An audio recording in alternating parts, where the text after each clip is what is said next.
Furniture বলতে অবশিষ্ট আছে এক পা ভাঙা একটা স্টোভ।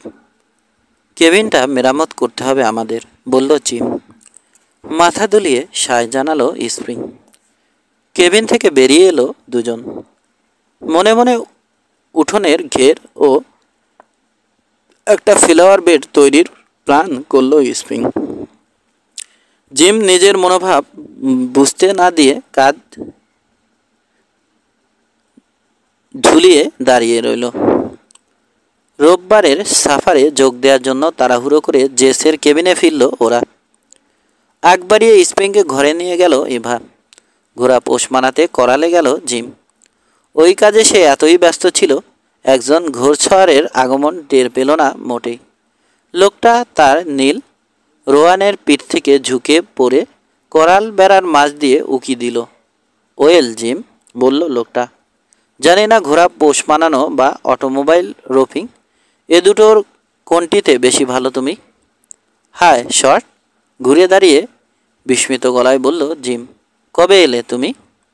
এই মাত্র, দাঁত কেলিয়ে হাসল শর্ট ইয়ারনেল। ওর সোনা বাঁধানো দাঁতটা ঝকঝক করে উঠল। ঠিক তখনই কিচেন থেকে বেরোলো এভা সাফার। থেমে গেল ও। শর্টকে দেখে মৃদু গলায় কী যেন বলল। কিচেন থেকে বেরিয়ে এলো স্প্রিং টার্নার। জিম ও শর্ট এগিয়ে গেল কেবিনের দিকে। হ্যাট নামিয়ে মৃদু বো করল শর্ট। হাউডি ভা। আমার এ বুড়ো চোখ সবসময় একই রকম দেখি তোমাকে। চোখে সবসময় একই রকম দেখি তোমাকে। স্প্রিংয়ের দিকে চোখ সরালো। বাজি রাখতে পারি তুমিই সেই জিমের মাথা ঘুরিয়ে দেয়া স্কুল মিস্ট্রেস। লাল হয়ে উঠল স্প্রিং। এভা বলল, তুমি নিশ্চয় আমাদের সাথে সাফারে বসবে, তাই না শর্ট? ওর চোখ জোড়া বলছে শর্ট না বললেই খুশি হবে ও, কিন্তু হতাশ হতে হলো ওকে। শর্ট বলল, তোমার রান্না খেতে 100 বছর বয়সেও এখানে আসতে রাজি আমি। বেডরুমে গিয়ে জেসের সাথে দেখা করে কিচেনে এসে অন্যদের সাথে ডাইনিং টেবিলে যোগ দিল শর্ট। কোথাও যাচ্ছ শর্ট? খাওয়ার ফাঁকে জানতে চাইল জিম। কেসি আউটফিট থেকে কিছু ঘোড়া নিয়ে ডেভিস মাউন্টেনে যাবার প্ল্যান করছি আমি।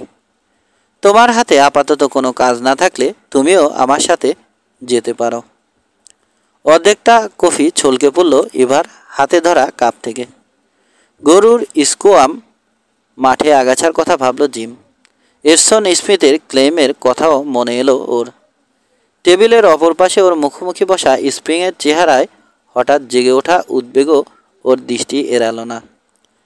ডেভিস মাউন্টেনে তুমি কখনোই যাওনি জিম, বলল শর্ট। পর্বতমালা, ক্যানিয়ন আর সবুজ ঘাসে ভরা ভ্যালি আছে ওখানে। ভ্যালির বুক চিরে বয়ে যাচ্ছে পরিষ্কার নীল ক্রিকগুলো। স্বপ্নের দেশ জিম, যেন ঈশ্বর নিজ হাতে গড়েছেন। চকচক করে উঠল জিমের চোখজোড়া। পর মুহূর্তেই নিভে গেল দীপ্তি। ইভা ও স্প্রিংয়ের চেহারায় জেগে ওঠা উদ্বেগের কথা ভাবল। জেসের অসহায়ত্বের কথা চিন্তা করল। কফির কাপে মৃদু চুমুক দিল ও বলল, আমি দুঃখিত শর্ট, একাই যেতে হবে তোমাকে ডেভিস মাউন্টেনে। এখানে আমার প্রচুর কাজ পড়ে আছে। আমি না থাকলে ইভা আর ছেলে দুটোর পক্ষে কখনোই সম্ভব হবে না সব সামলানো। 8 সকালে প্রতিদিনের মতোই গরুগুলোর স্কোয়াম পরীক্ষা করে বেড়ালো জিম কিছুক্ষণ। তারপর কর্নফিল্ডের দিকে এগোলো। কটন ও টমি ওদের নতুন কাল্টিভেটরটা নিয়ে কাজ করছে ওখানে। ওদের কাজ দেখে ঝুলে পড়ল জিমের ঠোঁট। বিস্মিত কণ্ঠে প্রশ্ন করল, সত্যি কাজ করছে বলছো যন্ত্রটা? তোমার নিজের চোখেই তো দেখতে পাচ্ছ আঙ্কেল। গর্বিত হাসি ফুটল কটনের ঠোঁটে। সত্যি তাই। যন্ত্রটার পেছনে আগাছার স্তূপ কাজের প্রমাণ দিচ্ছে। সাধারণ নিড়ানির তুলনায় অনেক ভালো কাজ দিচ্ছে ওটা। স্যাডল থেকে নেমে কটনের কাঁধের উপর ওর ভারী হাতটা রাখল জিম। সচেনেহে বলল, বয়, ওটার জন্য তোমাকে বকেছি বলে আমি দুঃখিত আঙ্কেল জিম। তেমনি হাসি ভরা মুখে বলল কটন। এখানকার সব কিছু ঠিকঠাক হয়ে গেলে তুমি মার সাথে কথা বলবে আমার ব্যাপারে। তুমি এখনও সান অ্যাঞ্জেলোর সেই চাকরিটার কথা ভাবছো কটন? হ্যাঁ আঙ্কল, আমি ওখানে যেতে চাই। তোমার মা পাত্তা দেবে না আমাকে। তুমি নিজেই বরং কথা বলার চেষ্টা করে দেখতে পারো।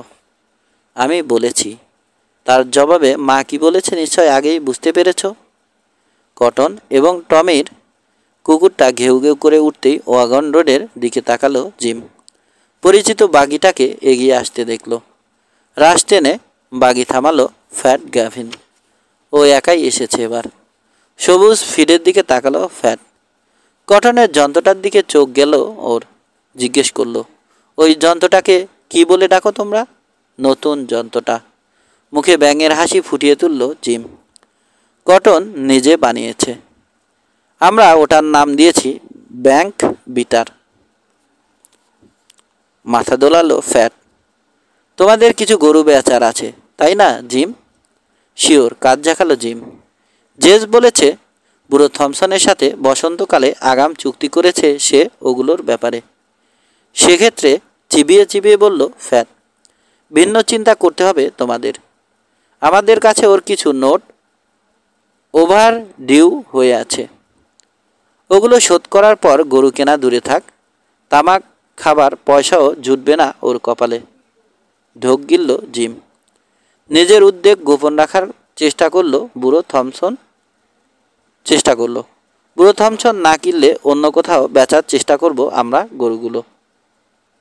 মিডল্যান্ডসের এ অংশে কেউ কিনবে না ওগুলো। হাসি ফুটে উঠতে শুরু করলো ফ্যাটের মুখে। মিলিয়ে গেল সেটা পরক্ষণে। আর তোমাদের ফিডগুলো কোথায় বেচবে বলে ভাবছ? গরুগুলো না হয় অন্য কোথাও নিয়ে গিয়ে বেচলে। প্রতি বছর আশেপাশের রানচারদের কাছে বেচে জেস ওগুলো। ইতিমধ্যে ওদের কারো সাথে কথা বলে দেখেছ? রহস্যময় হাসি ফুটে উঠল ফ্যাটের মুখে। না, ভীতির চোট বয়ে গেল জিমের শরীরে। তাহলে ওদের সাথে কথা বলার পরামর্শ দিচ্ছি। বাগি ঘুরিয়ে চলে গেল ফ্যাট। মনে মনে বেশ উদ্বিগ্ন হয়ে উঠল জিম। কেবিনে ফিরে দ্রুত এক কাপ কফি খেয়ে আবার স্যাডলে উঠল। পিকোস রিভারের কাছে একটা রাঞ্চে গিয়ে গাই দোহনরত রানচারদের দেখা পেল। হাউডি উইলস, বলল। মনে হচ্ছে তোমার ফিট সব শেষ হওয়ার পথে। হ্যাঁ, মাথা দোলালো রানচার। আর বড় জোর মাসখানেক চলবে যা আছে তাতে। শীঘ্রই ড্রেসেরগুলো কাটতে যাচ্ছি আমরা। আমার ধারণা তুমি গত বছরের সে পরিমাণই নিতে চাইবে, তাই না? দূরে দৃষ্টি সরালো রানচার।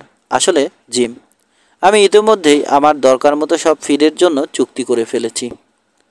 ধক করে উঠল জিমের বুক। যদিও এর চেয়ে বেশি কিছু আশা করেনি ও। কার সাথে চুক্তি হয়েছে জানতে পারি কি উইলস? ফ্যাট গ্যাভিন নিজে এসে চুক্তি করেছে। মিডল্যান্ডসের চলতি বাজার দরেরও কমে দিচ্ছে ও। বাজার দরেরও কমে? কিন্তু সিসি তো ফিড উৎপাদন করে না। ওদেরকে তো ফি বছর কিনতেই হয় ফিড। তাহলে এত সস্তায় কিভাবে দিচ্ছে ফ্যাট? আমি জানি না, তবে সে দিচ্ছে আমাকে। এ দুঃসময়ে সবাই টাকা বাঁচাতে চায় জিম। তোমার ধারণা আশেপাশে সবাই কিনছে ফ্যাটের কাছ থেকে? হ্যাঁ জিম, আমার জানা মতে সব কজন রানচারের সাথে চুক্তি হয়ে গেছে ফ্যাটের। ধন্যবাদ উইলস। ঘোড়ার মুখ ঘুরিয়ে ফিরতি পথ ধরল জিম। আনত মুখে এগিয়ে চলল। আগামী সকালে আরও কজন রানচারের সাথে দেখা করার কথা ভাবছেও, কিন্তু ওর ধারণা সব কজনই উইলসের মতো জবাব দেবে। ও আর ছেলে দুটো দিনরাত খেটে ফিট ফলিয়েছে, অথচ ওগুলো কেনার মতো কাউকে পাওয়া যাবে না এখন। রোববার সকালে এভা যখন মুক্তির জন্য প্রার্থনা জানাতে গির্জায় গেল, জিম গরুগুলোর স্কোয়াম খুঁজতে বেরোলো। বেশ কটা স্কোয়াম কেস সারল ও পুরো সকালে। বিকেলে খানিকটা রোমাঞ্চ জেগে উঠল মনে। সদ্য পোষ মানানো একটা ঘোড়ায় চড়ে লডার মিল্ক রাঞ্চের পথ ধরল। রাঞ্চে পৌঁছার পর আলভিন লডার মিল্ক বুকুটি করে ওর ক্লান্ত বিধ্বস্ত চেহারার দিকে তাকালো। জিম, শরীরের যত্ন নেওয়া উচিত তোমার। দেখে মনে হচ্ছে তুমি সেই আগের জিম নও মোটেই। এর চেয়ে ভালো কোনো সাজেশন আছে তোমার কাছে আলভিন? ক্লান্ত বিষণ্ণ গলায় জানতে চাইল জিম। এবার উত্তর জোগালো না আলভিনের মুখে। পড়ছে বেরিয়ে এলো স্প্রিং টার্নার। জিমকে দেখে মুহূর্তে খুশিতে নেচে উঠল ওর বিষণ্ণ চোখজোড়া। জিমও হাসল, কিন্তু নিষ্প্রাণ দেখালো হাসিটা। পালাক্রমে দুজনের দিকে তাকালো আলভিন। বলল, আমি বরং বার্নে গিয়ে দেখি জুলিও কি করছে ওখানে। বার্নের দিকে এগোলো সে। পড়ছে উঠে এলো জিম। ঘাড় বাঁকা করে আলভিন চলে গেছে কিনা নিশ্চিত হলো। তারপর দুহাত বাড়িয়ে দিল স্প্রিংয়ের দিকে। হেসে এগিয়ে এলো স্প্রিং। জিমের বুকে মাথা রাখল। স্প্রিংয়ের শরীরের উষ্ণতা অনেকটা সজীব করে তুলল জিমকে।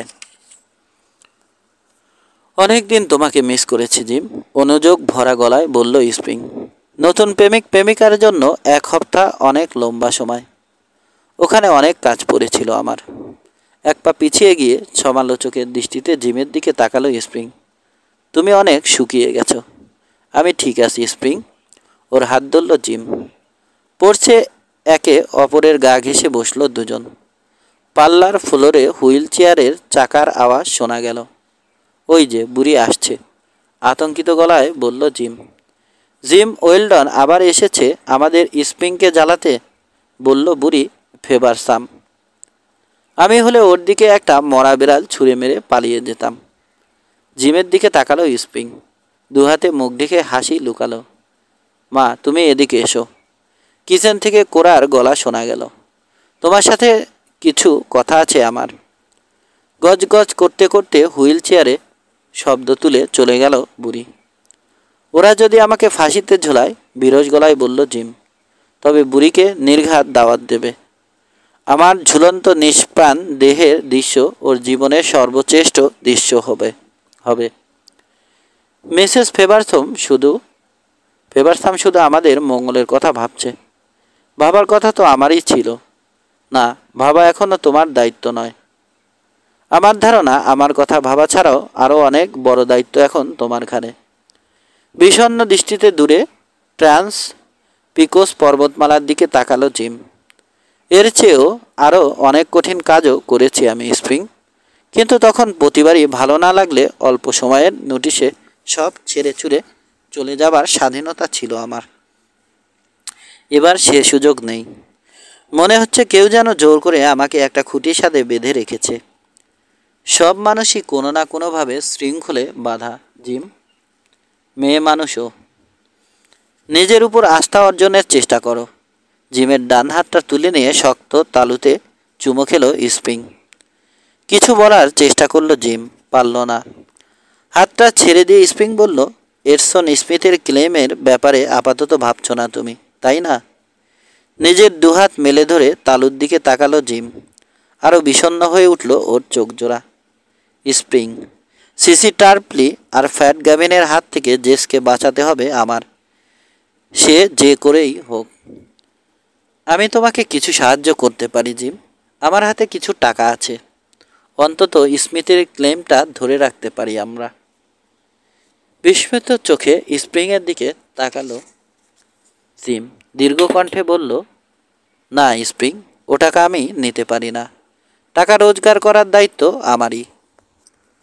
কিন্তু পৃথিবীর অনেক অংশেই তো কোনে পক্ষ বরদেরকে যৌতুক দেয়। পৃথিবীর এ অংশে ওটা আমার দায়িত্ব স্প্রিং। স্বাভাবিক সময়ের তুলনায় কিছুটা আগেই বাড়ি ফিরল জিম। মন থেকে কোনো মতেই শঙ্কা ঝেড়ে ফেলতে পারছে না। পোর্চের কাছে পৌঁছে অবাক হয়ে জিম দেখল একটা চেয়ারে বসে আছে জেস। ওর দুপাশে দুটো ক্রাশ কটনেরই বানানো। দীর্ঘদিনের বন্দিশালার কারণে শুকিয়ে গেছে জেসের মুখ, কিন্তু বাইরে আসতে পারায় খুশি উপচে পড়ছে ওর দু চোখে। জোর করে মুখে খুশির ভাব ফুটিয়ে তুলল জিম। কেমন লাগছে তোমার জেস? খুবই ভালো। শুকনো হাসি জেসের মুখে। মনে হচ্ছে যেন নতুন জীবন ফিরে পেয়েছি। মাঠের দিকে তাকালো ও।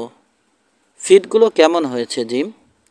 বেশ ভালো, দ্বিধাগ্রস্ত গলা জিমের। শীঘ্রই কাটবো আমরা ওগুলো। এবার আশেপাশে রানচারদের সাথে যোগাযোগ করতে হবে তোমার। হ্যাঁ জেস, সত্যিটা গোপন করলো জিম। সাফারে ডাকলো ইভা জিমকে। জেসকে ক্রাসে ভর দিয়ে দাঁড়াতে সাহায্য করলো জিম। তারপর ওকে বেডরুমে বিছানায় রেখে এসে কিচেনে ঢুকলো। ডাইনিং টেবিলে মুখ নিচু করে খাচ্ছে জিম। খাবার দাবার বিষাদ ঠেকছে ওর মুখে। উদ্বিগ্ন চেহারায় ওর দিকে তাকালো ইভা। জিম, স্প্রিংয়ের সাথে কোনো ঝগড়া হয়নি তো তোমার? না না ইভা, বলল জিম। আজ বিকেলেও দেখা করে এসেছি ওর সাথে। চেয়ার ঠেলে উঠে দাঁড়ালো। কিছু মনে করো না ইভা, একটু বাইরে যাচ্ছি আমি। পড়ছে এসে জেস যে চেয়ারটাতে বসেছিল সেখানে এসে বসলো জিম। একটা সিগারেট রোল করে ধরালো। হঠাৎ নিচে ওয়াগন রোডে কয়েকটা ফেইট ওয়াগন নজরে এলো ওর। টিমস্টাররা ঘোড়া ও খচ্চরগুলো খুলছে ওয়াগনগুলো থেকে। এত দূর থেকেও ব্লু হানিগানকে চিনতে পারল জিম। খুশি হয়ে উঠল ও মনে মনে। যেটা নিজের পরিবারের কাউকে বলতে পারছে না সেটা ব্লু হানিগানকে বলে মনের ভার হালকা করা যাবে। ব্লু হানিগান ও আরও কজনকে উপরে উইন্ডমিলের দিকে উঠে আসতে দেখল জিম। উঠে দাঁড়িয়ে সামনে এগিয়ে গিয়ে উইন্ডমিলের একটা টাওয়ারের সাথে হেলান দিয়ে দাঁড়ালো। হাউডি জিম, বলল ব্লু হানিগান। তোমাকে দেখে মনে হচ্ছে একটা পোড়া ওয়াগনের তলায় চাপা পড়েছিলে। তোমার কথাই ঠিক ব্লু, ফ্যাট গাভিনের পাল্লায় পড়েছিলাম আমি। চায়না বেরিতে ঘের দেয়া ছোট্ট পুকুরটাতে ঘোড়া এবং খচ্চরগুলোকে পানি খাইয়ে জিমের দিকে তাকালো ব্লু। চলে আসো জিম, চুলোয় কফি তৈরি হচ্ছে। শিওর, বলল জিম। খুশি মনে নিচে নেমে এলো ও। ব্লু হানিগানকে ঘোড়া ও খচ্চরগুলো ওয়াগনের সাথে বাঁধতে সাহায্য করলো। তারপর উনুনের পাশে ঘাসের উপর বসলো দুজন। এবার বলো জিম, 2 কাপ কফি ঢালতে ঢালতে বলল ব্লু। ফ্যাট গাভিন কি করেছে তোমার? শ্রাগ করল জিম, সব খুলে বলল ব্লু হানিগানকে। তারপর অসহায় গলায় বলল, বুঝতে পারছি না কি করতে হবে ব্লু। গরুগুলো মিডল্যান্ডসের বাজারে নিয়ে গিয়ে বেচতে পারি আমরা, কিন্তু ফিডগুলো, ওগুলো নিতে গেলে ফেইট চার্জই পুরো দামটা খেয়ে ফেলবে। ভুকুটি করল ব্লু। বেশ কিছুক্ষণ নীরবে ভাবল ব্যাপারটা নিয়ে। জিম, এবার আমার মাথায় ঢুকছে সব। ফ্যাট মিডল্যান্ডসের একজন এজেন্ট ভাড়া করেছে আশপাশ থেকে যত পারা যায় ফিড কিনে 2C রাঞ্চে সাপ্লাই দেওয়ার জন্য। ভেবে অবাক হচ্ছিলাম এত ফিড কিনে কি করবে ওরা। এর আগে আর কখনো এত ফিড দরকার হয়নি ওদের। এখন জলের মতো পরিষ্কার আমার কাছে সব। তোমাদেরকে কোণঠাসা করার জন্যই এ ব্যবস্থা নেওয়া হয়েছে। তোমার কথাই ঠিক ব্লু, মাথা দুলিয়ে সায় জানালো জিম। কিন্তু সময় থাকতেই একটা উপায় বের করতে পারো তুমি। ওই এজেন্ট যে কারো কাছ থেকেই ফিড কিনবে। ওগুলো কোথা থেকে এলো দেখার দায়িত্ব নয় ওর। তুমি ও ছেলেরা যত তাড়াতাড়ি সম্ভব ফিডগুলো কেটে শুকিয়ে ফেলো। আমি একদল মেউল স্কিনারকে সাথে নিয়ে আমার ফেইট ওয়াগনে করে ওগুলো মিডল্যান্ডসে পৌঁছে দেব। কিন্তু ব্লু, ফেইট ভাড়ার ব্যাপারটা? ওটা নিয়ে ভেবো না জিম, কোনো ফেইট চার্জ নিচ্ছি না আমি। এমনিতেই মিডল্যান্ডস যাবার সময় প্রায় খালিই থাকে ওয়াগনগুলো। কেবল আসার সময় মালামাল নিয়ে আসি আমরা। কিন্তু এভাবে বিনা চার্জে? কোনো কিন্তু নয় জিম। আমি ও ছেলেরা জেসের কাছে ঋণী, ওকে ভালোবাসি আমরা। তুমি কি মনে করো এখানকার সবাই আমাদেরকে বিনা পয়সায় পুকুরের পানি বা ঘাস ব্যবহার করতে দেবে? ফ্যাট গ্যাভিনের হাতে জায়গাটা পড়লে ও ঘাস পানি দুটোর উপরই চার্জ বসাবে। যুক্তিটা মনোপুত হলো জিমের। চুপ হয়ে গেল ও। দেশটাতে এমনিতেই ভালো মানুষের আকাল জিম, বলল ব্লু। ওয়েলডনদের মতো একটা ভালো পরিবারকে নিজেদের জায়গা থেকে উচ্ছেদ হয়ে যেতে দেখলে খুবই খারাপ লাগবে আমাদের। দ্রুত আধার ঘনিয়ে আসছে, তবু যেন দিনের আলো দেখতে পেল জিম। বুলু হানিগান মেয়ে মানুষ হলে নির্ঘাত চুমো খেতাম তোমাকে। তোমার মতো একটা পচা কাউবয়কে কখনোই চুমো খেতে দিতাম না আমি। শয়তানি হাসি হেসে বলল বুড়ো। পরবর্তী কটা দিন হাড় ভাঙা খাটুনি খাটল জিম। বিক্রি করবে এমন গরুগুলো আলাদা করে ছোট্ট একটা করালে জড়ো করলো। আরও কিছু স্কোয়াম কেস সারালো ও আলভিনের ঘোড়াগুলোকে পোষ মানানোর কাজ চূড়ান্ত করল। অবশেষে ফিটগুলো কাটার সময় ঘনিয়ে এলে একদিন ঘোড়া এবং খচ্চরগুলো নিয়ে লডার মিল্ক রাঞ্চে গেল ও যা আশা করেছিল তার চেয়ে আরও বেশি পারিশ্রমিক দিল আলভিন ওকে। এবার তোমার কাছে একটা জিনিস চাইবো আলভিন, বলল জিম। তোমার রো বাইন্ডারটা কদিনের জন্য ধার দিতে হবে আমাকে। দিতে পারি এক শর্তে, বলল আলভিন। আমার আরও কটা ঘোড়া আধা পোষ মানানো রয়ে গেছে, ওগুলো সাথে নিয়ে যেতে হবে তোমাকে। কিন্তু সেজন্যে $1ও দিতে পারবো না আলভিন। পারবে না আলভিন? কিন্তু সেজন্য $1ও দিতে পারবে না আলভিন, যুক্তি দেখালো জিম। এমনিতেই বেশি পারিশ্রমিক দিয়েছ তুমি। ফিট কাটা ও বাঁধার কাজটা বেশ বিরক্তিকর, নোংরা একটা কাজ। স্বাভাবিক সময়ে ও কাজটা করতে হলে এমনকি একটা খোড়া ঘোড়ায় চড়ে 100 মাইল দূরে পালিয়ে যেতে পারত জিম। কিন্তু এখনকার কথা আলাদা। যে করেই হোক জেসের দেনা শোধ করতেই হবে ওকে। টমি এবং কটনকেও গাধার খাটনি খাটালো জিম। অবশেষে একদিন ফিট কাটা ও বাইন্ডিংয়ের কাজ শেষ হলে বুলু হানিগান ওর ওয়াগন বহন নিয়ে কর্নফিল্ড পর্যন্ত এলো। ওখানেই ক্যাম্প করলো ফেইটাররা। উৎসাহ ভরে জিম ও ছেলে দুটোর কাজে হাত লাগালো। বেলা ডোবার আগেই সব ফিট বান্ডেলগুলো ফেইট ওয়াগনে বোঝাই করা হলো। কাজ শেষে ঘর্মাক্ত দেহে বুলু হানিগানের সামনে দাঁড়ালো জিম। বলল, তোমাকে যে কি বলে ধন্যবাদ দেব বুলু। তুমি থামলে খুশি হই, জবাবে বলল বুড়ো। পরদিন খুব ভোরেই রওনা হলো ওরা। ফিট ভর্তি ওয়াগনগুলো নিয়ে আগে আগে চলল ফেইটাররা। কটন আর টমিকে নিয়ে ওদের পিছু পিছু গরুগুলো তাড়িয়ে নিয়ে গেল জিম। মিডল্যান্ডস পৌঁছাতে 3 দিন সময় লাগলো ওদের। এ 3 দিনে আবার মুক্তির স্বাদ অনুভব করলো জিম। প্রাণ খুলে গান গাইল, ছেলে দুটোকে পুরানো দিনগুলোর গল্প শোনালো। টেক্সাস যখন বেড়াবিহীন অবারিত ভূমি ছিল তখনকার গল্প বলল ও ওদের। এখানে বসতি গড়ে ওঠার শুরুতে দুর্ধর্ষ গান ফাইটগুলোর কাহিনী শোনালো। মাঝে মধ্যে বিস্ময় প্রকাশ করলো টমি গল্পগুলো শুনে, কিন্তু কটন স্বাভাবিক ধৈর্যের সাথে শুনে গেল, কোনো মন্তব্য করল না।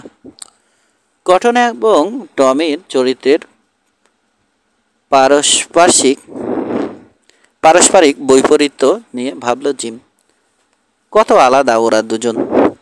কটনের চিন্তাভাবনা ভবিষ্যৎ দুনিয়াকে ঘিরে, গাড়ি এবং অন্যান্য আবিষ্কারগুলো যখন পৃথিবীটাকে বদলে দিবে সে সময়ের জন্য অধীর আগ্রহে অপেক্ষা করে আছে ও। কিন্তু টমির কথা আলাদা, অতীত নিয়েই বেশি আগ্রহ ওর। জিমের ধারণা এ ছেলেটাই পশ্চিমে ওয়েলডনদের নাম রক্ষা করবে। পুরানো ঐতিহ্যের মাঝে শিকড় গেড়ে আছে টমির মন। ভবিষ্যতে ঘটে যাওয়া কোনো ঘটনাই ওর মনে তেমন প্রভাব ফেলবে না। কটনকে জোর করে বেঁধে রাখা সম্ভব নয়, জানে জিম। যেতে দিতেই হবে ওকে, নইলে একদিন কাউকে না জানিয়েই চলে যাবে ও। দক্ষিণ দিক থেকে মিডল্যান্ডসের কাছাকাছি পৌঁছেই ওয়াগনগুলোকে বিদায় জানালো জিম। বুলু হানিগান ওদের উদ্দেশ্যে হাত নেড়ে Texas and Pacific railroad track পেরিয়ে উইন্ডমিল ঢাকা শহরটার দিকে এগোলো। রেল ট্র্যাকের দক্ষিণে সবুজ মাঠে ছেড়ে দিল ওরা গরুগুলোকে। কটন ও টমিকে ওগুলোর পাহারায় রেখে মিডল্যান্ডসে খদ্দের খুঁজতে গেল জিম। মিডল্যান্ডস একটা আধুনিক রেল রোড এবং কাউ টাউন। আশেপাশের রাঞ্চ ও রেল ট্র্যাক থেকে দূরে ডজনখানেক ছোটোখাটো শহরের সাপ্লাই সেন্টার এটা। গরুর বাজার সম্পর্কে প্রয়োজনীয় ধারণা নেয়ার জন্য দুটো সেলুনে ধর্ণা দিল জিম। গরু কিনতে আগ্রহী দুজন স্থানীয় কসাই খুঁজে পেল। ওদেরকে গরু বাছাই ও দরদাম ঠিক করার জন্য সময় নির্ধারণ করে দিল। বাদবাকি গরুগুলো বেচার জন্য একজন ছোট গরু ব্যবসায়ী ঠিক করলো। লোকটার কাজ হলো আশপাশের ফার্ম ও ছোটোখাটো রাঞ্চগুলোর গরু কিনে একটা কি দুটো বক্সকারে পুরে চালান দেয়া। কসাইদের পর গরু দেখার জন্য ওকে আসতে বলল জিম। দিন শেষ হওয়ার আগেই 3 দফায় গরুগুলো বিক্রি করে ফেলল জিম। গরু বেচা সবুজ ব্যাংকনোট পকেটে পুরল। ছেলেরা টমি আর কটনকে বলল জিম, তোমাদের আইসক্রিম খাওয়াবো, চলো। কটন এবং টমিকে একটা আইসক্রিম পার্লারে রেখে স্প্রিঙ্গার ওয়াগন ইয়ার্ডের দিকে এগোলো জিম। ব্লু হানিগান মিডল্যান্ডসের এলে ওখানেই থাকে। হানিগানের সবকটা ফ্রেইট ওয়াগন খালি দেখে স্বস্তির নিঃশ্বাস ফেলল ও ঘোড়াগুলোকে দানাপানি খাওয়াতে ব্যস্ত ছিল বুলু ও তার টিম স্টাররা। একটা খুঁটিতে হেলান দিয়ে অপেক্ষা করল জিম। অবশেষে মুখ তুলল বুলু। কোনো সমস্যা হয়নি তো? জানতে চাইল জিম। হাসল বুলু হানিগান। বলল, আমি ফিডগুলো কোত্থেকে জোগাড় করেছি জানতে চেয়েছিল এজেন্ট। আমি বললাম মিডল্যান্ডসের দক্ষিণ থেকে কিনেছি। কত দূর দক্ষিণ থেকে এসেছি সেটা আর জানতে চায়নি লোকটা। পকেটে হাত ঢুকিয়ে আলফা আলফা ঘাসের চেয়েও সবুজ একতরা নোট বের করলো বুলু। নোটগুলো গুনল জিম, মনে মনে হিসাব মেলালো। রানচারদের কাছে বেচে যে পরিমাণ টাকা পেতে পারত তার চেয়েও বেশি পেয়েছে ও। বুলু, তুমি নিজের টাকাও মিলিয়ে ফেলনি তো এগুলোর সাথে? মাথা নাড়ল বুলু। অসম্ভব জিম। খচ্চর বা ঘোড়াগুলোর ব্যাপারে আমার 2-1বার ভুল হতে পারে, কিন্তু টাকার ব্যাপারে কখনোই হবে না। দক্ষিণে রানচারদের সাথে চুক্তির তুলনায় ফিডের জন্য বেশি টাকা দিচ্ছে ফ্যাট মিডল্যান্ডসের এজেন্টকে। জেসকে কোণঠাসা করতে পারলে ওর ক্ষতি পুষিয়ে আরও অনেক লাভ থাকতো। অন্যান্য টিম স্টাররা ওদের কাজ সেরে জিমের কাছে এলো। সন্তুষ্টির হাসি সবার মুখে। কৃতজ্ঞ দৃষ্টিতে ওদের দিকে তাকালো জিম। জেস এবং আমি চিরকাল ঋণী হয়ে রইলাম তোমাদের কাছে। আমি তোমাদের কোনো দোকানে হাতের তালু চাপা দিল বুলু হানিগান। তুমি কি বলছো? কিছুই শুনতে পাচ্ছি না জিম। চুপ হয়ে গেল জিম। ওদের প্রতি ওর শ্রদ্ধার মাত্রা আরও বেড়ে গেল। লোকগুলো শুধুই বন্ধুত্বের খাতিরে ওর জন্য যা করেছে সেটা কখনোই টাকায় কিনতে পাওয়া যেত না। কেশে গলা পরিষ্কার করলো ও তারপর বলল, আমার ধারণা টেইলে প্রচুর ধুলোবালি গিলেছি আমরা। ভালো হুচকি ছাড়া ধুলো দূর করা যাবে না। চলো সেলুনে যাই। ডেতো হাসলো বুলু হানিগান। কান থেকে হাত দুটো সরিয়ে নিল। এবার পরিষ্কার শুনতে পাচ্ছি আমি সব কিছু। পরদিন ভোরে আলো ফোটার সাথে সাথেই দক্ষিণের টেইল ধরল জিম, কটন ও টমি। আড়াআড়িভাবে এগিয়ে গিয়ে 3 দিনের পথ একদিনে পার হলো ওরা। প্রচুর খাটাতে হলো ঘোড়াগুলোকে। মাঝ বিকেলের দিকে ধুলোমাখা আপটন সিটি স্টিপে পা রাখল জিমের ঘোড়াটা। কটন এবং টমিকে শহরে ঢোকার আগেই বাড়ির দিকে পাঠিয়ে দিয়েছে ও। আপটন সিটি ব্যাংকের দিকে এগোলো জিম। খোলা আছে ওটা এখনও। শহরের নাপিত অলিভার মুলকি হাত তুলে স্বাগত জানালো ওকে। ওর পিছু পিছু চলল। মুলকির সঙ্গ নিল আরও 5-6 জন লোক। ডাস্টম্যানের সেলুন থেকে চেঁচিয়ে উঠল কেউ একজন। মোট 5 জন লোক বেরিয়ে এলো সেলুন থেকে। স্ক্যানারও আছে ওদের সাথে। ফিলিপ পিয়ারসন স্টোর ছেড়ে প্যারেডে যোগ দিল। ব্যাংক হাউসটার সামনে এসে ঘোড়ার রাশ টানল জিম। স্টিরাপে ডান পা রেখে স্যাডল থেকে নামল। ইসরায়েলে ঘোড়াটা বেঁধে পেছনে ফিরল।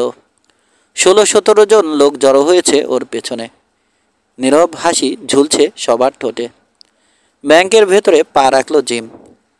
রোল টপ ডেস্কের পেছনে বিরস মুখে বসে আছে ফ্যাট গাভিন। তোমার সাথে দেখা করতে এসেছি ফ্যাট, দীর্ঘকণ্ঠে বলল জিম। কিছুই বলল না ফ্যাট। দীর্ঘকণ্ঠে বলল জিম, আমার ভাই জেসের নামে নোটটা মিটিয়ে দেব। কিছুই বলল না ফ্যাট। ওকে ক্যাবিনেটের ড্রয়ার টেনে একটা ফাইল বের করে আনলো একজন তরুণ কেরানি। ও ক্যাবিনেটের ড্রয়ার টেনে একটা ফাইল বের করে আনলো একজন তরুণ কেরানি। ফাইল হাতে একটা কাগজ বের করে ফ্যাট গ্যাভিনের দিকে বাড়িয়ে দিল তরুণ কেরানিটি। এই যে নোটটা মিস্টার গ্যাভিন। প্যান্টের পকেট থেকে নোটের তারা বের করে আনলো জিম। টেবিলে রেখে ধীরে সুস্থে গুনল ওগুলো। গরু এবং ফিড বেচার টাকা আর আলভিনের কাছ থেকে পাওয়া ওর টাকা আছে এখানে। জেসের কাছে তোমাদের মোট পাওনা হিসেব করো ফ্যাট। এ টাকায় না কুলোলে জেসের অ্যাকাউন্টের উপর একখানা চেক লিখে দাও, সই করে দেব আমি।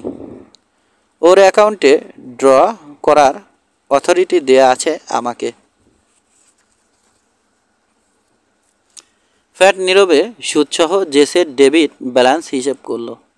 তারপর দোয়াতে রাখা একটা কলম নিয়ে খসখস করে একটা চেক লিখে উদ্যতভাবে জিমের দিকে বাড়িয়ে দিল। চেকটাতে স্বাক্ষর করল জিম। এবার ফ্যাট, একটা ক্লিয়ারেন্স রিসিট দাও, তোমার নিজ হাতে লিখিত ও স্বাক্ষরিত। সমবেত জনতা হর্ষধ্বনি দিল। ফ্যাট গ্যাভিনের গোমরা মুখ আরও গোমরা হয়ে উঠল। হঠাৎ ভিড় ঠেলে ঝড়ের বেগে ব্যাংকে ঢুকলো সিসি টার্পলি। কি হচ্ছে এখানে? স্বভাব সিদ্ধ কর্কশ গলায় বলল সিসি। ব্যাংক ডাকাতি হচ্ছে? না, আকর্ণ প্রসারিত হলো জিমের হাসি। ঠিক তার উল্টোটা হচ্ছে। ব্যাংকের ডাকাতি করা রুখতে এসেছি আমি। জেসের দেনার টাকা ফেরত দিতে এসেছি, আর ওরা এসেছে তামাশা দেখতে।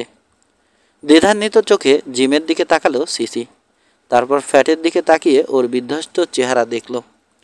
সন্দেহ দূর হয়ে গেল সিসির। তার স্থান দখল করল হতাশা। তবু জোর করা হাসি মুখে ফুটিয়ে তুলল সে। জেস ঋণ মুক্ত হয়েছে, খুব খুশি হয়েছে আমি জিম। তোমাদের গরু এবং ফিড নিয়ে গ্যাভিন যা করেছিল কানে এসেছে আমার। আচ্ছা, গরুগুলো না হয় মিডল্যান্ডসে নিয়ে গিয়ে বেচলে, কিন্তু ফিডগুলোর কী করেছ? ওগুলোরও একটা ব্যবস্থা হয়ে গেছে। বুঝলাম, কিন্তু কিনলো কারা? তুমি আর ফ্যাট। সিসি আবার দাঁত কেলিয়ে হাসলো জিম। আমার বিক্রি করা ফিডই আরও বেশি দামে কিনতে যাচ্ছ তোমরা, কারণ রানচারদের সাথে করা চুক্তির শর্তগুলো পূরণ না করে উপায় নেই তোমাদের। হঠাৎ সব কিছু পরিষ্কার হয়ে গেল সিসি টার্পলির কাছে। বুলু হানিগান ফিডগুলো মিডল্যান্ডসে নিয়ে যেতে ওদের সাহায্য করতে পারে এমন আশঙ্কা আগেও জেগেছিল তার মনে, কিন্তু গা করেনি তেমন। রাগে ফুঁসে উঠল রানচার। মাথা থেকে ধুলো মাখা নোংরা হ্যাটটা হাতে নিয়ে ওটা দিয়ে পেটাতে শুরু করলো ফ্যাট গাভিনকে। দুহাত উঁচু করে ঠেকানোর চেষ্টা করলো ফ্যাট। স্ক্যানারের দিকে তাকালো জিম। বলল, ডাস্টম্যান, চলো তোমার ছেলনে যাওয়া যাক। সবাইকে এক রাউন্ড ড্রিঙ্কস কিনে দেব আমি, আমাদের বিজয়ের সৌজন্যে। লডারমিল রাঞ্চে ওরা আগে থেকেই অপেক্ষা করছিল জিমের জন্য। সার বেঁধে পৌঁছে অপেক্ষা করতে দেখল জিম পুরো দলটাকে। ওখানে আছে আলভিন, কোরা, স্প্রিং, জুলিও, ভালডেস, এমনকি বুড়ি ফেবারসামও মুখে শ্রদ্ধার ভাব নিয়ে বসে আছে তার হুইল চেয়ারে। জিম স্যাডল থেকে নামতেই দৌড়ে এসে ওর গলা জড়িয়ে ধরল স্প্রিং। উদ্গ্রীব কণ্ঠে জিজ্ঞেস করলো, সব কিছু ঠিকমতো মিটেছে তো জিম? একেবারে একটা আনকোরা ইঙ্গারসোল ঘড়ির মতো সময় ধরে নোটের টাকা মিটিয়ে দেবার পর ফ্যাট গাভিনের চেহারা কেমন হয়েছিল তা যদি একবার দেখতে। এগিয়ে এলো আলভিন। তোমার জন্য গর্ব হচ্ছে জিম, বলল ও। স্প্রিংয়ের দিকে তাকিয়ে কটাক্ষ করল। আমাদের গুড ওল্ড বয় জিমকে হারাতে কষ্টই হবে আমার, কিন্তু আমার বিশ্বাস দেখতে দেখতে নতুন জিমকেও মানিয়ে নিতে পারবো। জুলিও ভালডেস স্প্রিং টার্নারের ঘোড়ায় স্যাডল চাপাতে গেল। জিমের সাথে জেসের আউটফিটে যাবেও। আমার ধারণা শ্রাগ করল স্প্রিং। যাবার সময় এডসন স্মিথের প্যালেস হয়ে যাচ্ছি না আমরা? কাল যাব হয়তো, অনাগ্রহী গলায় বলল জিম। যত তাড়াতাড়ি সম্ভব জেসকে ক্লিয়ারেন্স রিসিটটা পৌঁছে দিতে চাই আমি। সূর্যাস্তের সময় জেসের কেবিনে পৌঁছলো ওরা। পড়ছে সার দিয়ে দাঁড়িয়ে থাকতে দেখলো ওরা পুরো পরিবারকে। উদ্বেগের ছায়া এভার দু চোখে। অতীতে অসংখ্যবার হতাশ করেছে জিম ওকে। পাশাপাশি দাঁড়িয়ে আছে কটন আর টমি, হাসছে। স্যাডেল থেকে নামলো জিম, স্প্রিংকে নামতে সাহায্য করলো। বাঁ হাতে স্প্রিংয়ের কাজ জড়িয়ে সামনে এগোলো জিম। ডান হাতটা পকেটে চালান দিয়ে ক্লিয়ারেন্স রিসিটটা হাসতে হাসতে ইভার দিকে বাড়িয়ে দিল। কাপা হাতে কাগজের ভাঁজ খুলল ইভা। লেখাগুলো পড়ে রিসিটটা জেসের দিকে বাড়িয়ে দিল। তারপর এগিয়ে এসে জিমের গলা জড়িয়ে ধরল। ওর দুগণ্ড বেয়ে অশ্রু ঝরছে। Gym, well done. অনেক বাজে কথা বলেছি আমি তোমাকে। এখন আমি আমার সব কথা ফিরিয়ে নিচ্ছি, প্রত্যেকটা শব্দ। কিন্তু জিম, দ্বিধান্বিত গলায় বলল জেস। কিভাবে সম্ভব হলো? তুমি? কটন আর টমিকে ধন্যবাদ জানাতে হয় প্রথমে জেস। ওদেরকে ছাড়া কখনোই কাজটা সম্ভব হতো না আমার একার পক্ষে। মাথা দোলালো জেস। ওরা বোঝে। আমার আর ইভার দুঃখ বুঝতে পারে ওরা। আমাদের সামনে আরও কঠিন সময় পড়ে আছে, কিন্তু আমি বিশ্বাস করতে শুরু করেছি উতরে যাব আমরা। চোখ মুছল ইভা, বলল চলো সাফারে বসা যাক। রান্নাঘরে গিয়ে 1 কাপ কফি ঢাললো জিম। কাপটা হাতে নিয়ে জানালার কাছে এসে বান্নের দিকে তাকালো। এভা এলো ওর পিছু পিছু, ওর কাঁধে হাত রাখলো। জিম, তুমি জানো না, তোমার জন্য আমি ও জেস যদি কিছু করতে পারতাম। মাথা নাড়ল জিম। ঋণী ছিলাম আমি তোমাদের কাছে এভা। সে ঋণ শোধ করলাম, ব্যাস। আর কিছুই চাই না আমি তোমাদের কাছে। বাইরে কটনের উপর চোখ পড়ল ওর। বিস্কিটের পিঠের জিন খসাচ্ছে কটন। চিন্তিতভাবে ছেলেটার দিকে তাকালো জিম। এভা, আমার কথা ফিরিয়ে নিচ্ছি। আমি কিছু চাই তোমার কাছে। আমার সাধ্যে কুলালে অবশ্যই দেব জিম। সরাসরি এভার চোখের দিকে তাকালো জিম। কথা রাখা কঠিনই হবে তোমার পক্ষে এভা। বান্নের পাশে দাঁড়ানো কটনের উপর দৃষ্টি সরালো জিম। কটনকে যেতে দাও। লম্বা শ্বাস নিল এভা। জিম, আমি পারবো না। তোমাকে এমনিতেই ওকে হারাতে হবে এভা, আজ হোক কাল হোক। কটনের চলার পথ আলাদা। তোমরা যেতে দিতে না চাইলেও ঠিকই চলে যাবে ও এক সময়। তাই সময় থাকতে সিদ্ধান্ত নাও এভা। ফুফিয়ে কাঁদতে শুরু করলো এভা। জেস বলল, জিম ঠিকই বলেছে এভা, কটনকে যেতে দেবার সময় এসে গেছে। এভাকে একটা রুমাল দিল স্প্রিং। ওটা দিয়ে চোখ মুখ মুছল এভা। ধরা গলায় বলল, জিম, আমি স্বপ্নেও ভাবতে পারি না কটন আমাদের ছেড়ে চলে যাবে। কিন্তু এভা সান্ত্বনা সুরে বোঝালো জিম, তুমি আমি ও জেস মূলচোদকে আঁকড়ে ধরে আছি আমরা। কিন্তু কটনের পথ সম্পূর্ণ আলাদা। ওকে কখনোই ধরে রাখতে পারবে না তোমরা। জবাবে কিছুই বলল না এভা। স্টোভের কাছে গিয়ে এটা ওটা নিয়ে ব্যস্ত হয়ে পড়ল। স্প্রিং জিমকে জড়িয়ে ধরে ওর কাঁধে মাথা রাখল। জিম মৃদু গলায় বলল, স্প্রিং, কটনের হয়ে কথা বলাটা তোমারই দায়িত্ব ছিল। সাফারের আগে দীর্ঘ সময় ধরে প্রার্থনা করল এভা। ঈশ্বরকে ধন্যবাদ দিল ওদের প্রতি অনুগ্রহের জন্য। খাবারের মাঝখানেই দূরে ঘোড়ার খুরের শব্দ শোনা গেল। চেয়ার সরিয়ে উঠে দাঁড়িয়ে জানালার কাছে গেল জিম। হা, ঈশ্বর, উত্তেজিত গলায় বলল সে। দেখো কে এসেছে। দ্রুত উঠোনে নেমে করালের দিকে এগিয়ে গেল ও। পশ্চিম দিক থেকে একপাল ঘোড়া তাড়িয়ে নিয়ে আসছে শর্ট ইয়ার নেল। করাল গেটের দিকে এগোচ্ছে। গেটটা খুলে ঘোড়াগুলোকে ভেতরে যেতে দিল শর্ট। তারপর ওটা বন্ধ করে পাশে দাঁড়ানো জিমের দিকে তাকালো। Howdy mister automobile Ropar. কালচে নীল রোয়ানটার পিঠ থেকে নামতে নামতে বলল শর্ট। আগ বেড়ে ওর দিকে হাত প্রসারিত করল জিম। এবার কোত্থেকে আসা হচ্ছে শর্ট? যেমনটি বলেছিলাম, কেসি আউটফিট থেকে। ঘোড়ার পাল নিয়ে ডেভিস মাউন্টেনের পথ ধরেছি। জিন খসিয়ে হাত মুখ ধুয়ে সাপার টেবিলে চলে এসো, প্রচুর আছে এখনো আমাদের। আজকের দিনটা জীবনের সবচেয়ে আনন্দের দিন এভার জন্য। শর্ট ইয়ারনেলকে সাপার টেবিলে উষ্ণ অভ্যর্থনা জানালো ও। অথচ আগে শর্টকে দেখলে সবসময়ই বিরক্তি ফুটে উঠত ওর মুখে। স্প্রিং টার্নার সামান্য দূরে দাঁড়িয়ে ভীত উদ্বিগ্ন চেহারায় পর্যবেক্ষণ করছে শর্টকে। কিছুক্ষণের জন্য পিনপতন নিস্তব্ধতা নামল কিচেনে। কেবল শর্টের খাওয়ার হাপুস হুপুস শব্দ শোনা গেল। অবশেষে চেয়ার ঠেলে উঠে দাঁড়ালো শর্ট। পালাক্রমে জিম আর স্প্রিংয়ের দিকে তাকালো। এই সুন্দরী মেয়েটা এখনও তোমাকে আষ্টে পিষ্টে বেঁধে ফেলেনি, তাই না জিম? ফ্লোরের দিকে তাকালো স্প্রিং। জিম বলল, এখনও নয়। বিয়েটা কবে সারতে যাচ্ছ তোমরা?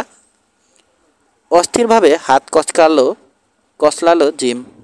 এখনও কথা বলিনি আমরা এ ব্যাপারে। তোমাদের যদি তাড়াহুড়ো না থাকে তবে আমার সাথে আসতে পারো জিম, অন্তত শেষ ব্যাচেলর টিপ হিসেবে। আগ্রহ জেগে উঠল জিমের মনে। টিপ কোথায়? মেক্সিকোতে। ডেভিস মাউন্টেনে ঘোড়াগুলো সাপ্লাই দিয়ে মেক্সিকোর পথ ধরছি আমি। ওখানে একটা কাজ পেয়েছি। এখানকার যে কোনো রাঞ্চের তুলনায় দ্বিগুণ আড়াই গুণ বেতন। ওরা ভালো কাউহ্যান্ড পেলে সাথে নিয়ে যেতে বলেছে। মেক্সিকো? চকচক করে উঠল জিমের চোখজোড়া। বুকে একটা তীব্র আলোড়ন অনুভব করল। আগ্রহী হয়ে উঠল শর্ট। শুধুই সীমান্তের সাথে লাগোয়া কোনো জায়গা নয় জিম, আরও কমসে কম 100-150 মাইল ভিতরে। সুন্দর দেশ, অবারিত বনপ্রান্তর, ঠিক টেক্সাস যেমন ছিল আমাদের তরুণ বয়সে। অসংখ্য বসতি ও বেড়া গড়ে ওঠার আগে। তরুণ বয়সে স্বাদ পাওয়া যাবে ওখানে গেলে। ওখানেও বেড়া ওঠা শুরু হবার আগেই একবার জায়গাটা ঘুরে আসতে চাই জিম। জিম অনুভব করলো একটা নরম হাত ওর বাহু ছুঁয়েছে। স্প্রিং দাঁড়িয়ে আছে ওর পাশে, বেদনা ভরা চোখ রেখেছে ওর চোখে। কেশে গলা পরিষ্কার করলো এভা। মিস্টার ইয়ারনেল, তোমার একটা ঘোড়া বোধ হয় করাল থেকে বেরিয়ে যাবার চেষ্টা করছে। লাফিয়ে উঠল শর্ট, ছুটে চলল করালের দিকে। জিম, শুনো না ওর কথা। আকুল আকুতি এভার গলায়। আসলে আমি শুনছি না এভা, নিজেকেই বুঝতেবার চেষ্টা করলো জিম। ওর কথাগুলো আমাকে প্রভাবিত করলেও চলে যাবার কথা মোটেই ভাবছি না আমি। জিমের চিবুকে আঙুল রেখে ওর মুখটা নিজের দিকে ফেরালো স্প্রিং। তোমার মন যেতে বলছে তোমাকে, তাই না জিম? আরে না না, বিব্রত গলায় বলল জিম। শর্টের কথায় কান দিও না স্প্রিং। একটা ভবঘুরে ও, যেমনটি আমিও ছিলাম এক সময়। যেমনটি এক সময় ছিলে। হাসতে চেষ্টা করলো স্প্রিং। কান্নায় রূপ নিল সেটা। তুমি এক চুলও বদলাওনি জিম, সেই আগের মতোই রয়ে গেছো। আসলে তোমাকে হয়তো এজন্যেই ভালোবেসেছিলাম আমি। তোমার সান্নিধ্যে এসে সুখী হয়েছিলাম। তোমাকে বদলাতে গেলে তুমি আর সেই জিম থাকবে না, তুমি মরে যাবে। অন্য জিমকে হয়তো ভালোবাসতে পারবো না আমি। কিছু কিছু জিনিসকে কখনোই বদলানো যায় না জিম। ঠিক তোমার বলা সেই বুনো ঘোড়াগুলোর মতো, যেগুলোকে জোর করে দড়ি বা নাল পরাতে গেলে নিজেরাই ঘাড় মোটকে মরে যায়, অথবা মাটিতে শুয়ে না খেয়ে মরে। তুমিও ওদের দলেরই জিম। তোমাকে জোর করে বেঁধে রেখে মেরে ফেললে কখনোই সুখী হতে পারবো না আমি। স্প্রিং টার্নারের কোমল হাত দুটো নিজের হাতে পুরল জিম। তোমাকে ভালোবাসি আমি স্প্রিং, তুমি ভালো করেই জানো সেটা। আমি জানি জিম, ফিসফিসিয়ে বলল স্প্রিং। এবং আমি আরও জানি ভালোবাসার তুলনায় স্বাধীনতাকে আরও বেশি পছন্দ করো তুমি স্প্রিং। তুমি নিশ্চিত আমি চলে গেলে ব্যথা পাবে না তুমি? পাবো জিম, 1000 বার পাবো। তবু জানবো আমার সিদ্ধান্ত সঠিক ছিল। প্রতিবাদ জানালো এভা। স্প্রিং, কি বলছো? নিজেই বুঝতে পারছো না তুমি? ওকে যেতে দিলে আবার কখনোই দেখতে পাবে না জীবনে। মেক্সিকোতেই কোথাও কোনো বুনো ঘোড়ার পায়ের তলায় চাপা পড়ে মরবে। কষ্ট করে কেউ ওর কবরে একটা মার্কারও পুঁতে রাখবে না। আবার কাঁদতে শুরু করলো এভা। স্প্রিংয়ের দুগণ্ড বেয়ে অশ্রু ঝরতে লাগলো। অ্যালভিন সবসময়ই বলতো, একটা মুক্ত আত্মা জিম, ঠিক একটা ঈগলের মতো। একটা ঈগলকে আমি খাঁচায় বেঁধে রাখতে পারি না এভা, কখনোই না। ভোরের আলো ফোটার সাথে সাথেই করালের গেট খুলল শর্ট ইয়ারনেল। সকালের পিঙ্গল রোদের মাঝখান দিয়ে পূব দিকে তাড়িয়ে নিয়ে গেল ও ঘোড়াগুলোকে। একবার পেছন ফিরে জিম আসছে কিনা দেখে এগোতে থাকলো সে। কেবিন ও বার্নের মাঝখানে উঠানে ঘোড়ার রাশ ধরে দাঁড়িয়ে আছে জিম। ওকে বিদায় জানাতে সার দিয়ে দাঁড়িয়ে অপেক্ষা করছে পুরো পরিবার। স্প্রিং টার্নার ওদের কাছ থেকে একটু আলাদা হয়ে দাঁড়িয়েছে। ওর চোখ মুখ ফোলা ফোলা, বোঝা যায় প্রচুর কেঁদেছে সারা রাত। ভাইয়ের দিকে হাত বাড়ালো জিম। আমার বিশ্বাস এবার তুমি সব সামলে নিতে পারবে জেস। তুমি আর ছেলে দুটো মিলে এখানে এমন কিছু করবে যেটা সিসি টার্পলিও কখনো করতে পারেনি। বাঁ হাতের তালুতে চোখ মুছল জেস। কিন্তু তুমিও এসবের অংশীদার হয়ে থাকবে জিম। মাথা নাড়ল জিম। এক টুকরো জমি তাদেরই দরকার যারা শেকড় গাড়বে। এভার দিকে তাকালো। কাঁদছে এভা, মুখে কিছুই বলতে পারছে না। এগিয়ে এসে জিমকে দুবাহুতে জড়িয়ে কাঁদতে শুরু করলো বেচারি। কটনের দিকে তাকালো জিম। বয়, তুমি কি মনে করো তোমাদের ওই অটোমোবাইলগুলো আমাদের মতো বুড়ো কাউবয়দের হটিয়ে দেবে? ঢোক গিলল কটন। জানি না আঙ্কল জিম। কান্নার মতো শোনালো ওর গলা। কটনের দু কাঁধে হাত রাখলো জিম। বলল, ওয়েল বয়, তোমরা তোমাদের পথে এগোতে থাকো, কিন্তু মনে রাখবে তোমাদের এ বুড়ো খোকা ও বুড়ো বিস্কিট কখনোই দমবার পাত্র নয়। জোরে জিমের গলা আঁকড়ে ধরল টমি। অশ্রু ঝরছে ওর গাল বেয়ে। আঙ্কেল জিম, তুমি আবার ফিরে আসবে, আসবে না? বলো, তুমি কখনোই একটা পাগলা ঘোড়ার পায়ের তলায় পিষে মরবে না? টমি, পৃথিবীর কোনো পাগলা ঘোড়াই তোমাদের এই বুড়ো খোকাটিকে পায়ের তলায় পিষে মারতে পারবে না। অবশেষে স্প্রিংয়ের দিকে তাকালো জিম। আফসার দেখতে পাচ্ছে ও মেয়েটার মুখ, কারণ ওর নিজের চোখ জোড়ায় জলে ভরে উঠেছে। কথা বলতে চেষ্টা করলো ও, কিন্তু ওর গলায় আটকে গেল সব কথা। হাত বাড়িয়ে স্প্রিংকে কাছে টেনে নিল ও। তার শরীরের উষ্ণতা অনুভব করলো। কোনো কথা বলল না ওরা। দূর থেকে শর্ট ইয়ারনেলের তাগাদা শুনতে পেল জিম। ওর সামনে মাথা নিচু করে দাঁড়িয়ে আছে স্প্রিং, চোখ জোড়া লুকোনোর চেষ্টা করছে। আলগোসে স্প্রিংয়ের চিবুক ধরে ওর মুখটা নিজের দিকে ফেরালো জিম। মেয়েটার দুগাল বেয়ে অজর ধারায় অশ্রু ঝরছে। আলতো করে স্প্রিংয়ের নরম ঠোঁটে ঠোঁট রাখলো জিম। তারপর হঠাৎ ঘুরে দাঁড়িয়ে সামনে এগোলো। স্টিরাপে পা রেখে স্যাডলে উঠল জিম। হ্যাট নেড়ে বিদায় জানালো সবাইকে। তারপর বিস্কিটের পেটে স্পার ছোয়ালো। প্রচুর বিশ্রাম নিয়েছে ঘোড়াটা, রওনা দেবার জন্য উসখুস করছে।